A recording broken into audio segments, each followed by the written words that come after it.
మా ఏంట్రా అసలు ఏంటి టిఫను? అసలు ఏం చేసావు టిఫన్ని? ఉప్పు లేదు, కారం లేదు, అసలు టేస్టే లేదే. అసలు నాన్న ఎలా తింటున్నాడో నాకైతే అర్థం కావట్లేదు.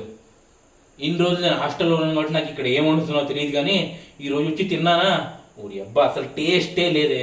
టేస్ట్ పాడు లేకుండా ఎలా తింటారే మీరు? కామన్ సెన్స్ ఉండక్కర్లే, ఇన్ని రోజుల నుంచి వంట చేస్తున్నావు. మా హాస్టల్లో వార్డెన్ మందనం ఉంటుంది, ఆ టేస్టే సూపర్ తెలుసా. దాన్ని చూసి నేర్చు. ఏంట్రా ఏంటంటున్నావు? బయట హాస్టల్ ఫుడ్ తిని నీకు అంత బలిసిందా నీకు? అమ్మ చేతి వంటకి పేర్లు పెట్టేంత మునగాడి అయిపోయావు నువ్వు. నాన్న ఎలా తింటున్నాడా? నాన్న 25 ఏళ్ళ నుంచి చాలా హ్యాపీగా తింటున్నారా, నీకు హాస్టల్ ఫుడ్ తిని బలిసింది అంటే ఇంకోసారి రిపీట్ చేయి. ఏమన్నావు?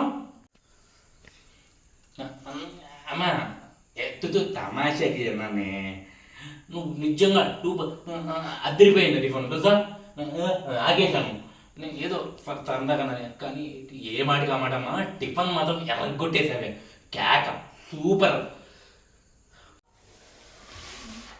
జస్ట్ మిస్లో ఫేస్ బెండ్ వచ్చేసింది.